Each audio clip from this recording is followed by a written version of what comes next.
Hello, everybody. This is Rick Witzkin, and we are here on This is Pickleball. A lot of great topics today, and I am here with my co-host and the fabulous producer, Fabian Rodriguez. What's up, Fabes? What is up, Rick? I feel like we haven't been in the same room together in way too long. You've had a lot of things going on. I've had a bunch of stuff going on, so it's good to be back in the old chair, recording This is Pickleball live at Third Shot Pickleball. So good to be back. Probably a good time to give a shout out to our additional production team, John and Christian. They are the bomb. So we appreciate you guys, but boy, oh boy, there's so much moving in the pickleball world. Let's tease them with the topics we're going to talk about and then dive in. So the big thing that we're going to cover today, and so I'll just kind of give you a rundown. Two big pieces of news, particularly that involve you. For one, is the NPL recently changed to the Championship Series Pickleball, so Championship Series Pickleball. But in addition to that, there's a partnership now with the MLP, which kind of behind the scenes you've been telling me about was coming. And I'm like, oh my gosh, this is going to be awesome. So we're going to dive into that. I recently became an ambassador for a pickleball paddle brand and a shoe brand. So I want to talk about that. Duper Reset is going into action. So 2 tournaments coming up. We're going to dive into that. And then a big news story from the pickleball world, Joola filing a patent infringement lawsuit against 11 paddle brands. So we're going to dive into a bunch of stuff. So let's start at the beginning, Rick. Talk about this. And then we're also going to talk about this Interclub League that we've been teasing for a while as well. So maybe start there. Let's start with the Interclub League. Fantastic place to start. We are the Indiana Pickleball League, and we will be morphing into the USPA. And this will be a homegrown out of Indianapolis, ballooning to the state of Indiana, and then to the Midwest, and then to the country. So we're excited about that. We have 6 clubs that are working together at the 2530, 3540, 45, and 45 plus, which I'm playing in because I'm the plus. And this is all happening this week. So we're really excited about it. You see the nerves that are happening with a lot of the amateur players. It's an interesting format. You basically play 12 different games to 11. You have 4 people on a team. You play with each person in 2 games. And so everybody gets 6 games. Yeah. And there is a team breaker format if there's a tie at 6-6. Unfortunately for the Third Shot Pickleball teams, we haven't won one yet, but we'll get there. And I'm playing on Sunday, so we hope we can... Championship Sunday. Turn the tide. I think our players were too focused on the March Madness, and it was in Indianapolis, the Final Four. So we're going to get more focused here towards the end of the week. But anyway, great league. Super excited about the club owners that have bought into what we're doing. Shout out to Chris Sears. He and I kind of came up with the idea in the initial launch, but my word, our league director, Lisa Farley, great ambassador for pickleball in Indianapolis. She's got a health battle with some cancer, and her willingness to continue to help set schedules and lineups and deal with so many questions. She's just my hero right now. She's living life as a complete warrior, and I'm super proud of her. Well, shout out to Lisa. We love Lisa. She's been a great resource for Kristen and I when it comes to tournaments. So we hope nothing for the best for her and everything that she's got going on. But talk a little bit more in detail here just about what that Interclub League is. So you mentioned Chris Sears is a big part of that. So it's club versus club. There's what other clubs are participating? You mentioned a little bit about the format, but talk a little bit more broadly about like the season and kind of how that plays out. Yeah, we're in the midst of a 8-week session. And so that's how long the season is, which will be followed up by another 8-week session, another season. The clubs in Indianapolis here are Indy Pickleball Club, which there are 3 of those now. Chris Sears being the representative. My super good friend, Kelly Bodner of the Pickle on Penn in Carmel, really close by. She runs a great facility there, and her team is involved, and so is Go West on the west side. And we also have the Dink House, which is in Carmel Yeah. as well. So we've got those clubs involved. We got a couple other clubs that want to jump in. So we're excited to have those. So 3 at IPC, 1 at Go West, 1 at Pickle and Pen, and of course our beautiful club of Third Shot Pickleball. Boy, do these people walk in here and say, "Hey, we like your facility." Yes, that was so. I was part of the initial kind of test season, playing with the men's group there, and that was a lot of the feedback that we got when we were able to host some games here. I'm excited for once this is taken off and more people are starting to get involved on the club side as just spectators. I think it would be so cool just to have big crowds coming in to see and support our teams here that are playing when we have home games. Yeah, and I have to give a shout out to Go West. They really have a nice knit family there where they even have tryouts to make their teams and whatnot. They've been around longer than us. Yeah. And the other clubs, really, for that matter. So they're kind of the leader, although I'm really proud of the Third Shot Pickleball teams because we have more players than any club in the city in this league. So Oh, wow. we've got over 60 players in it, and the league's got 200 total. So we make up about a third of the players in the league, and I see nothing but growth upon the horizon. And, while the goal is to have a very competitive league, in this year one, we're trying to have more of healthy interactions, meeting new people, foundation for trying to improve your game. And quite frankly, I think there's going to be a lot of people taking more clinics and lessons because they see that they probably need some help because the results aren't coming to them. Right. So they should be coming to us at Third Shot Pickleball. And you mentioned some regionality to it. So I know that I think maybe one of the first game or two that we played that were away games, they mentioned that maybe there's an opportunity to go play against a winner from maybe Cincinnati or somewhere in Ohio. Is that right? Definitely. So we've got a connectivity to different clubs in the Midwest, Cincinnati, Dayton, not just Ohio, but Michigan.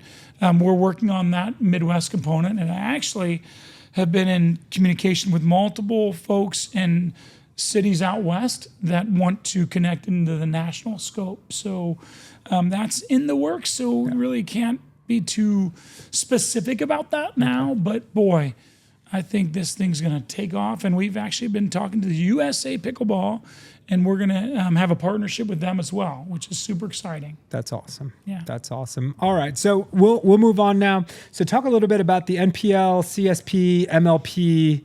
A lot of letters there. What's your favorite letter? Let us know in the comments. Is that even a real question? Who knows? Who cares? Talk about that, Rick. Well, my favorite letter's F. For Fabian? Not because of grades that I ever received, but because of you. It's an F. But regardless, the acronyms are crazy in the pickleball world, as you know. Yep. But when you think about NPL moving towards a new branding of CSP, because that branding then is working into a conjunction and a partnership with the MLP, that's what's happening. And really, in conjunction with that partnership is our evolution and rollout of the 40 plus, the 50 plus, and the 60 plus. Yeah. So we're excited to have that partnership. And if you could imagine the senior pros being at the exact same place at the same time as the open pros were, for instance, in July, we're going to be playing in Chicago. That's right then during the Chicago event for MLP. Yeah. So there will be some overlap. We'll be seeing the open pros. Hopefully they'll want to watch us too. But the use of a same facility, maybe even some of the crew for live streaming and things like that. So that'll happen kind of like earlier in the week, like Tuesday, Wednesday, yeah, I would Thursday. not say that. I would say that we would be using in facilities that have larger amount of courts. Oh, okay. Yeah. I definitely don't perceive that our league will be changing from typically a weekend event. I will say I think the 40s are playing on Thursdays and maybe even the 60s, but Yeah. The 50s are called Premier, by the way. The 40s are called Prime. Anyway, the rebranding. And the 60s are called what? I believe they're the Masters, but luckily I'm not 60 yet. Yeah. So you don't need to know. Okay, great. Good A lot call. of my friends play Good that, call. and they're really good. Heck, my mixed doubles partner Beth is believe it or not, she's definitely over 60, and she could play in both. We actually have some players that are playing in the 60s and the 50s because they're so good. Nice. I'm excited for that Chicago event. Will that be at? I heard that they're doing like a city pickle out there, like a bunch of outdoor courts. Because I know in New York they do that awesome one at why am I blanking on the name of the big park there? Central Park. That's the one. It's in the center of the city. Central Park. I know that. Well, I'm not exactly sure where in Chicago it is, but I know, for instance, Dallas is our championship. And that's held in conjunction with the PPA in Dallas as well. Oh, so that'll be maybe during Worlds, huh? MLP, but maybe during Worlds. So that's in November. Ooh, oh, I see some content opportunity there because I'll be playing. Yeah, there you go. You mentioned John. John's going to be actually perfect segue. Is there anything else you want to touch on there? Because I know we're going to have a big guest coming on next week. Teaser, big CSP administrative guest coming. Yeah, maybe. I think he can talk more in depth about. There's a couple other really awesome nuggets, but I'm going to reserve that for our main man. And we'll get the big origin story too. I think the two of you will have a lot to talk about on that episode. So stay tuned for that one. So I mentioned some stuff coming up content-wise. I don't know if you guys saw. Maybe you didn't. Maybe you did. But I shot a little promo video for RPM, who I'm shy to say that I'm sponsored because I'm definitely not sponsored, but I'm an ambassador for RPM, which means that I do get free paddles, which is great. That's as a player, that's one of the first things I would assume that you strive for is to like not have to pay for your own paddles. Absolutely love it. And I won't turn this into a commercial. You can watch my other content for that, but it's a freaking awesome paddle. I'm coming from a Joola. And I like this definitely a lot better. But I shot a great video. John, who's running cameras and audio right now, helped me put that together and was a little bit embarrassed by it because of what I was doing. But we're going to be vlogging. We're going to be vlogging my upcoming tournament. So I've been talking about I'm on the road to get to 4.0, which for me is a huge deal. I've been putting in a lot of work just in my open plays, drilling on the ball machine, just working on shots to really solidify my game and, make the right decisions at the right times, which I think is huge. So I am signing up for the Duper Reset. I am doing 2 tournaments. The first one I'm going to do is a 3.5 to 4.0. Just because the 4.0 division was like a little bit too wide of a gap. It goes from 4.0 all the way to like 5.0, which is a little bit too much for me to bank my duper on. But then the second one that I'm doing will be my first 4.0 tournament. So I'm very excited about that. Excited to have a new partner with RPM to help me win gold there. And then boom, new Tyrol shoes. If you haven't seen them, these are incredible. And we've been talking with Tyrol for a while. I know that you have worn them before. They do a lot of stuff on the collegiate scene with supporting those athletes and them wearing their shoes. And I never really got what the thing was, right? I saw them, I'm like, okay, they're kind of cool. And then I put them on and they're incredible. They're, again, I won't turn this into a commercial, but they're the best shoes that I've worn for pickleball. Sans one thing, which I would just add different inserts into them, but I do that with all of my pickleball shoes that I play in. But they're awesome. And I think that they've helped me on the court too. I want to let you know that being an ambassador matters. And there's a lot of ambassadors around this country that aren't pros. And you should be proud that companies want you to represent them. What you've started to do in the pickleball world is impressive. You and your wife, you run tournaments. You guys are part of leagues here at Third Shot, and you're well respected, and your podcast is significant. You've had a bunch of high profile people on your podcast, and that's only going to continue. I literally talked this week to Gabriel Tardio, Rachel Rohrabacher, and we have Roscoe Bellamy via his mom. He's going to be coming on our show. Those are really well-known people, and you are This is Pickleball. No way. And I'm a little bit too, but I am proud of you for your sponsorships. This is not a promotion and a commercial, like you said. So I want to go back to the golden nugget thought for our players road to 4.0, road from amateur to pro. And I mentioned this in my cardio pickleball class to my ladies this morning. I said, ladies, there is a mindset that has to change, and that is the entitlement mindset. And since you're a lot younger than me, you're closer to that entitlement perspective because younger people have that entitlement perspective. I don't. I was one of 8 kids entitled to nothing besides get to dinner early and work hard late. So I want our students to know who are watching that just because you had a great drive, just because you get into the kitchen, does not entitle you to be aggressive on all the shots moving forward. And it's such a difficult mindset to change from your stick shift from first to second to third to fourth to second to first to third. But you have to change gears a lot with your perspective on when to be aggressive, when to be defensive, and when to stay into neutral. Yeah. So that whole aspect of entitled to keep being aggressive gets a lot of people in trouble. So be able to change those gears quickly in your mind. Yeah. The number of times that I've lost points thinking I hit a winner, that's like, I don't even want to count because it's embarrassing. But I will say that, like, to your point, I have been working on aggression, but smart aggression, right? Particularly in the transition zone when I'm caught in mid-court. I particularly had a bad problem just kind of like donking the ball back. I'm going to call it a donk. It's not really a shot, but it's just like you feel like an idiot when you hit the shot because it's a nothing shot, right? It's just like, I'm just like, it's not even, I wouldn't even call it a dink. It's like a juicy little meatball that just goes over there that gets put away. I don't know how to do that. Yeah, of course not. You're a pro. So anyway, I would hit these stupid shots that I just get so mad at myself. I'm like, that was a great height that I could do something with. It's something offensive. And so I've just been working really hard at recognizing that and then just like hitting a nice aggressive shot when it's there, right? And I'm not forcing it, but just to kind of like push people back and work my way further up to the kitchen. Fabian, you're maturing, and I never thought I'd say that, so good job. Thanks. But also, you just hit the nail on the head. You said you hit a good shot, you thought the point was over, but it wasn't. Yeah. The majority of amateurs, when they think the point's over because they hit such a great shot, when it comes back, no matter what it comes back, they're going to stay aggressive because it was almost over, so now it has to fully be over. Yeah. But that's the change of mindset because even amateurs are getting better at playing defense to turn it in a neutral. When they get a neutral ball, it's below the net.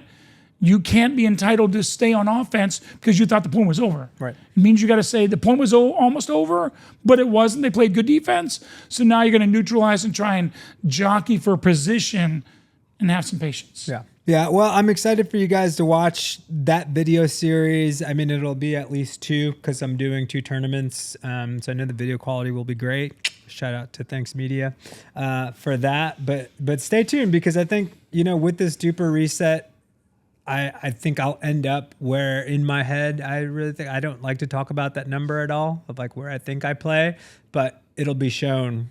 The truth will be revealed, people. You will see. 3.6767. Enough embarrassing myself talking about this. Let's transition. Big news story here. So I'm going to read it from my phone. So this is coming from the Dink, but this bomb was dropped earlier this week. Joola files patent infringement litigation against 11 paddle brands. So the legal action names major brands, including Franklin, RPM, and Paddletech as defendants, claiming unauthorized use of its proprietary Propulsion Core technology. So what does that mean? So I watched a couple of other people. Pickleball Studio actually did a really good job of kind of breaking down what that means. So basically, Joola has a patent on their like core structure, and basically there's like an N or U-shaped ring that goes around their core here. And so any other brand that's currently using that same technology has been listed in this lawsuit that they're infringing upon what they created. And so right now, kind of some of the chatter in the pickleball world is that, whose side do do you fall with? Do you fall on the side of Joola and saying, yes, they created this technology, they should protect it at all costs? Or are you more for the people of saying, let's kind of spread that around because you're benefiting from other lesser known brands who can offer that same technology at a lower price, right? So you being a pro, where do you see this? Where do you fall? I think I'd like to start talking about some parallels maybe in the industry. When you think about Joola, it is widely felt that financially they have the ability to invest more, give more merch to pro shops. Man, they're making a humongous splash. And I think back to Tom Dundon, PPA, merging with MLP. They basically buy everything. They pickleball brackets and the online stores. And man, it's like they're almost trying to like buy the industry. Right. And then you think about the Pickler, like I think it's probably the largest franchising. We're obviously more of a mom and pop operation, Third Shots, although there are 6 of them. But Pickler's kind of known to be that big expansion, big Walmart type operation. And, do you stand on the side of mom and pops or big business Walmarts? I don't really have a particular perspective on it.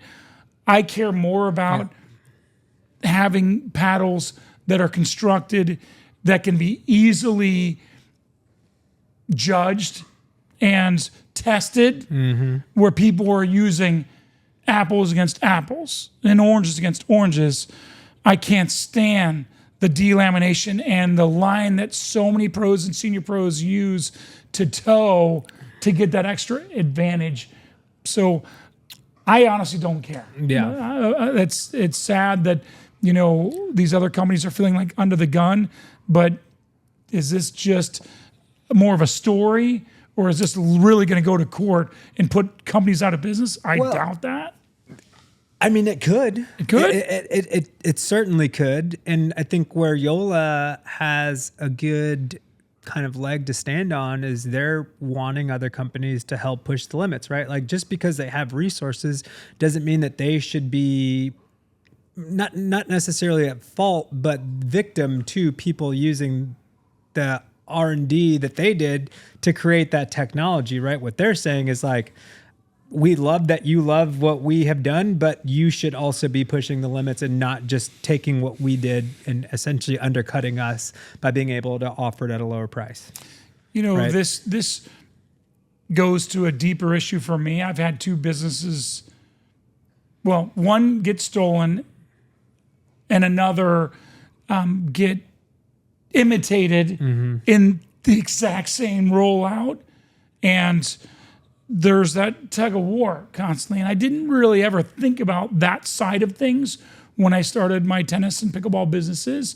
But I honestly wish I had a Joola employee who's super legalized when it comes to protecting of intellectual property, or even, could be a trademark, could be a patent. I think there's a lot to be said for having somebody in your camp when you are a creator, an innovator. I'm more in those realms. Yeah. And I'm sure Joola has plenty of people that are going to protect their product. Yeah.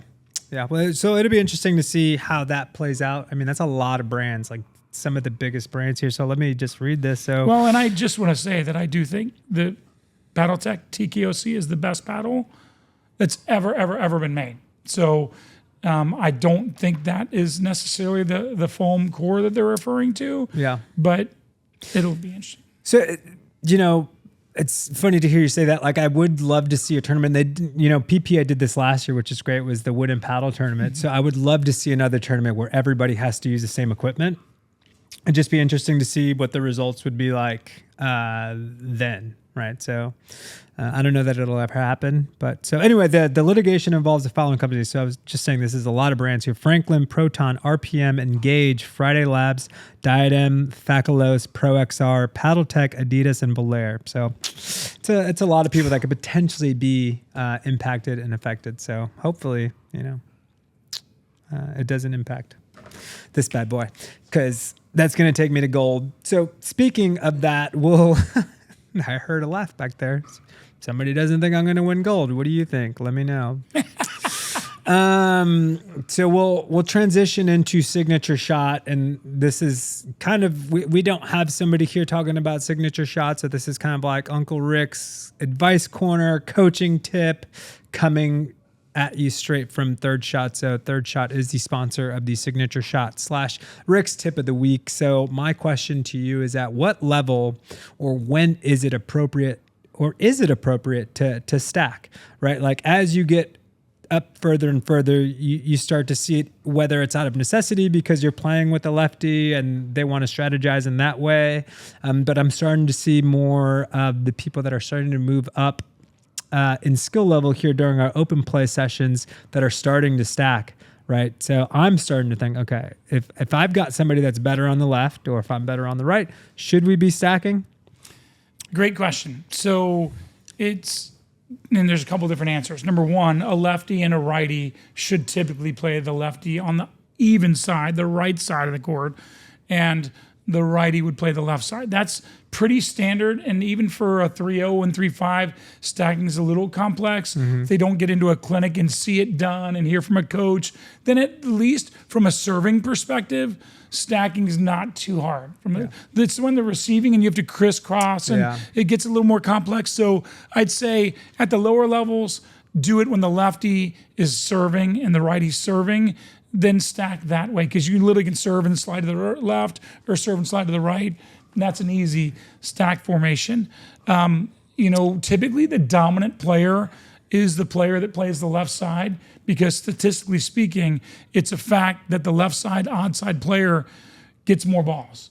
So you really need to think about letting the left side player if you're in a tournament. Now, I think stacking to say that you're the better player in a rec game or an open play, I think that's a little bit abrasive, and I'm not sure, unless you're getting ready for a tournament with a partner, that I would try and bring that into an open discussion with your partner that you're not that familiar with. You mentioned it can be confusing kind of when you're playing defense, unwinding the stack, right? So can you, and is it appropriate to stack on offense and then kind of just stay put on defense? And how does that work? Because that's still kind of a mystery to me. I've never really stacked with a partner before, but it is a strategy that I'm considering if it's going to help us win. Well, and you're saying offense and defense. Obviously, if you're the return team, you have the most capability of winning the point. But that's I don't consider that the offense. Right. The serve team has a chance to win points. So, and I think there's tons of people watching that their partner and themselves are not quite agile enough to return and then skirt behind when somebody's driving into that open spot. Right. Heck, even the pros who are really fit, the drives are getting so good now that doing the stacking and the crisscross on the return becomes problematic. Yeah. And so just to be candid, in mixed double senior pro, most of the time with women, we don't stack on the return because the lady may not get there. And so you can just play straight up, but just be on the correct side that you're supposed to be on, right? So either whether that's the even or odd side where you left off at side out. Yeah. Yeah. Okay. Awesome. All right. Well, that's good to know. I do want to touch on one last thing, and then we're going to wrap this up. It's a short episode this week. There was an interview with Lea Jansen. And she doesn't do a lot of them, and I don't even know that I would call it an interview. It was more of just like a venting session, but she was on the Dinks, Zane Navratil, shout out to Zane and Nika the Lefty for their podcast, but she said something super controversial, and basically she was, the comment, and I'm paraphrasing here, was like, tell me you're an amateur without telling me you're an amateur. And she was referring to people getting excited when they're playing in open play or rec play and just screaming like, come on, or let's go, right? And she's like, basically that's Bush League. Like, don't do it. Right. So how do you feel about people showing intensity when they're playing an open play? I'm going to answer the question with a question. Do you feel like there should be a different level of decorum for amateurs versus pros in their outward expression? No, I don't. And honestly, I hated her take. I think it was a trash take. It was an entitled take of just like, let people play how they're going to play. Like, how does it impact your day at all? Right. Yeah. So my response, and I like Lea, and what I like most about her, and I don't know her really from interviews and whatnot. I've played some singles with her at a tournament and just known her through the years. But she's transparent, and I feel like she's not going to hide her real thoughts. And there's some people that do. So I respect that about her. But the way I view pickleball is that it's almost a melting pot of players from so many different sports. Yeah. And you think about soccer or football or rugby or, there's different levels of expression. I think if you took a soccer mom or dad who goes nuts about their kid on a soccer field and you have that same level of expression in a tennis match, because I run individual tennis tournaments, and they would all think this soccer mom or dad is absolutely psychotic, that they're going nuts because tennis is a little more of a docile, you don't have outward expressions as much, at least from a fan perspective. But I think you've such a melting pot of players from so many different sports that it is kind of a learned behavior. For instance, I grunt, and I learned that from tennis. Yeah. And you see most pros grunt. I mean, I love watching my nephew, and he's very gregarious and external, and the crowd loves him and the kids love him. Yeah. But he grunts and he definitely celebrates, and I think he beats that old perspective of tennis players are just crusty and stoic. And I mean, I love Federer, but the dude had no expression. Yeah. Nadal, Borg.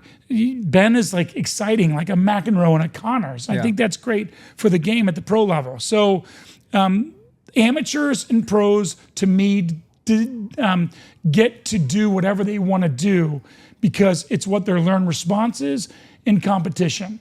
I know sometimes because I'm either tired or I feel like my partner's maybe not pumped, yeah, come on, let's go, just to kind of amp that up. And it's a smart, tactical thing. And amateurs, in my mind, aren't any less entitled to outward expressions based on past experiences or their psychological intelligence of bringing up themselves or their partner. So I agree with you, and I disagree with Lea if that was her take. Yeah, and it was a trash take, to be honest. It really was, because we're not all pros, right?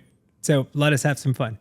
And don't give me your dirty looks and look down on us for celebrating, right? Because to some of us, this is our thing, right? And the community is built on amateur players, not on pros.